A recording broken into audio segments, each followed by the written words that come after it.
ایک بات یاد رکھو، میں آج کے اس منبر سے انہیں پیغام دے کر کے جاتا ہوں، تم کیا تمہارے باپ داداؤں نے بھی اکھاڑنے کی کوششیں کی ہیں، اور صرف یہ ایک خطہ نہیں ہے، ایک خطہ نہیں ہے، ان کیڑوں کی تو کوئی حیثیت نہیں، ان کا باپ اسرائیل مل کر غزہ کو کچھ نہیں کر سکا۔ قتل کرنے کا مطلب فنا کرنا نہیں ہوتا۔ اسرائیل جیسی ظالم طاقت جس کے پاس سپر پاور طاقتیں پیٹروٹ میزائل بھی ہیں، دادا امریکہ ساتھ میں کھڑا ہوا ہے، یورپی یونین ساتھ میں کھڑی ہے، اور نہتے کنکریاں لے کر کھڑے ہونے والے بچوں کا مقابلہ کر رہے ہیں، اور ایک دو نہیں 10,000 سے زیادہ قتل بھی کر ڈالے، بچوں کو مار بھی دیا، لیکن پیٹ نہیں بھرا، ڈر ختم ہی نہیں ہوا۔ وہ ڈر ابھی بھی ختم نہیں ہوا، ہزاروں کو قتل تو کر لیا، لیکن رات کی نیند اور چین ابھی بھی بیکار ہے، غارت ہے، کیونکہ انہیں اندازہ ہے اس بات کا کہ ان میں ایک بھی زندہ باقی رہ گیا تو کل کا وہ صلاح الدین بن سکتا ہے۔ تاریخ دہرائی جا سکتی ہے۔ تمہارے علاقوں کو اکھاڑ پھینکنے اور اس کو بے گھر کرنے کی ایک ہی سازش ہوتی ہے کہ یہ غلامان امت محمدیہ میں رسول پاک صلی اللہ تعالیٰ علیہ وسلم کی اس امت میں کوئی شیر بیدار نہ ہو جائے، ورنہ کتوں کی نیند حرام کر کے رکھ دے گا۔ کیا بات! میرے عزیزو، اپنی ویلیو سمجھو، اپنی حیثیت سمجھو۔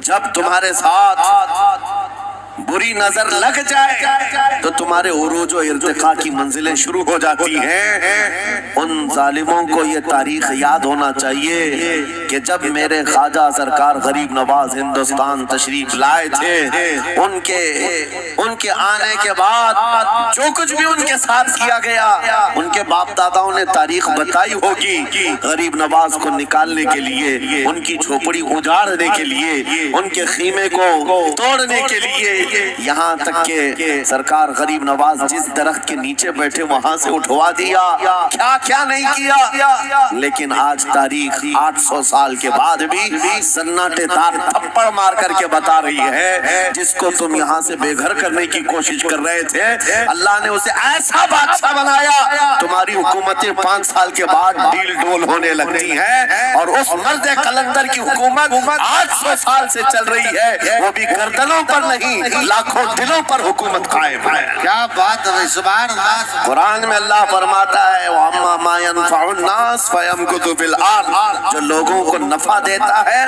وہ زمین میں برقرار رہتا ہے۔ قرآن کی یہ آیت پڑھ کر کے میں تمہیں حوصلہ دیتا ہوں، تمہیں یہ حوصلہ دیتا ہوں۔ اللہ نے قرآن میں فرمایا اِنَّ أَرْضِي وَاسِعَةٌ، میری زمین بہت کشادہ ہے، میری زمین بہت کشادہ ہے۔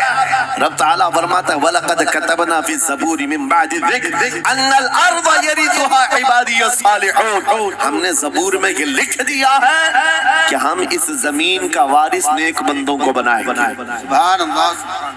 آپ اس بات کے خوف میں نہ رہیں، اس بات کے خوف میں نہ رہیں۔ عزیزان گرامی وقار، جو کام تمہیں کرنے کے لیے کہا گیا ہے وہ کیا ہے؟ وہ ایک ایسا انقلاب اس زمین سے آنا چاہیے، ایک ایسا انقلاب۔ آپ کو میں ایک بات بتا دوں تاریخ میں، جو تمہاری سچویشن اور تمہاری حالت کے مطابق ہو، میں وہ بات کرنے کی کوشش کرتا ہوں تاکہ تمہارے دل پر اثر ہو۔ آپ جس علاقے میں رہ رہے ہیں، آپ یہاں کے حالات بہتر جانتے ہیں۔ وہ دن یاد کرو جب نبی پاک صلی اللہ تعالیٰ علیہ وسلم نے اعلان نبوت فرمایا مکہ میں، اور اس کے بعد کفار و مشرکین کا ظلم شروع ہو گیا، غریب صحابہ کو پکڑ کر مارتے تھے۔ حضرت بلال حبشی، حضرت خبیب ابن عدی، حضرت خباب ابن الحارث، حضرت زید بن دثنہ، حضرت عمار بن یاسر، یہ وہ صحابہ ہیں جن کو صرف مارا نہیں گیا ہے، آگ میں تپایا گیا ہے، سب کر لیا۔ موب لنچنگ مکہ کے ظالم کرتے تھے بہت، اور ایک دن ایسا آیا، توجہ میں جو کہنے جا رہا ہوں، نبی پاک صلی اللہ تعالیٰ علیہ وسلم حرم پاک میں داخل ہوئے، مسجد حرم میں آئے، خانہ کعبہ کی چابی اس وقت عثمان بن شیبہ کے پاس ہوئی تھی۔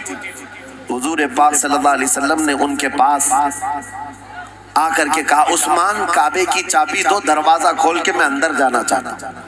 انہوں نے کہا نہیں، تم ہمارا دین چھوڑے ہوئے ہو، ہمارے دین سے تم برگشتہ ہو، میں تمہیں کعبے میں اندر آنے نہیں دوں گا۔ کس سے کہا؟ کائنات کے آقا و مولا رسول اللہ صلی اللہ علیہ وسلم۔ حضور نے کچھ نہیں کہا۔ توجہ، میرے آقا نے فرمایا عثمان یاد رکھنا ایک دن یہ چابی میرے پاس ہوگی، اور یہ چابی میں جس کو چاہوں گا دوں گا، اور قیامت تک اس سے کوئی چابی چھین نہیں سکے گا۔ سبحان اللہ سبحان اللہ۔ اتنی بڑی بات، جبکہ مکہ کے حالات بہت الگ تھے، جگہ جگہ صحابہ کو مارا جا رہا تھا اور چھپ چھپ کر کے اسلام کی تبلیغ کی جا رہی تھی۔ اس زمانے میں میرے آقا فرماتے ہیں عثمان یہ چابی ایک دن میرے ہاتھ میں ہوگی کعبے کی، میں جسے چاہوں گا عطا کروں گا، اور پھر قیامت تک اس سے کوئی چابی نہیں چھین سکے گا۔ یہ حدیث پاک میں موجود ہے۔ عثمان بن شیبہ کہتے ہیں پہلے تو مجھے ہنسی آئی، کیونکہ یہ خانہ کعبہ کی چابی کی ذمہ داری عام نہیں ہوتی، خاندانی ہے، برسوں سے چلی ہوئی وراثت کے ساتھ آتی ہے، اور یہ اس طرح سے مجھے کہہ رہے ہیں کہ چابی ان کے پاس چلی جائے گی۔ اور پھر عثمان بن شیبہ کہتے ہیں ان کے حالات دیکھ کر کے تو لگ نہیں رہا تھا کہ چابی جائے گی، لیکن جلال جس انداز میں گفتگو ہو رہی تھی یہ دیکھ کر ڈر بھی لگ رہا تھا کہ کہیں یہ سچ مچ چابی لے تو نہیں لیں گے۔ پھر عثمان بن شیبہ کہتے ہیں وہ حالات بھی آ گئے کہ جب رسول اللہ ہجرت کر کے چلے گئے مکہ، صحابہ بھی گھر بار چھوڑ کر چلے گئے۔ عثمان بن شیبہ کہتے ہیں اب تو دل میرا چوڑا ہو گیا، کہاں مجھ سے چابی لینے کی بات کر رہے تھے، کہاں ان کا گھر بھی نہیں بچا، گھر بھی چھوڑ کر جانا پڑا۔ اگر کل تمہارا گھر چھوڑ کر جانا پڑے تو میری یہ بات یاد رکھنا، اس حدیث کو یاد رکھنا۔ حضور پاک ہجرت کر کے چلے گئے، صحابہ بھی اپنے گھر بار سب چھوڑ کر مدینے چلے گئے۔ عثمان بن شیبہ کہتے ہیں اب تو میرا سینہ چوڑا تھا، کہاں یہ چابی کی بات کرتے تھے، کہاں اپنا گھر بھی نہیں رکھ سکے۔ سال گزر گیا، 2 سال گزر گئے، 3 سال گزر گئے، 4 سال گزر گئے، 5 سال گزر گئے، 6 سال گزر گئے۔ ہجرت کے بعد پھر وہ دن آ گیا جب نبی پاک صلی اللہ علیہ وسلم 10,000 صحابہ کے ساتھ 20 رمضان المبارکہ کو مکہ میں فاتح مکہ بن کر داخل ہو رہے ہیں۔ سبحان اللہ سبحان اللہ۔ 6 سال کے بعد واپس ہی ہے۔ جب حضور تشریف لائے مکہ کی گلیوں میں اب مقابلہ کرنے کی کسی کی ہمت نہیں تھی، طاقت نہیں تھی۔ حضور پاک جیسی حرم مکہ میں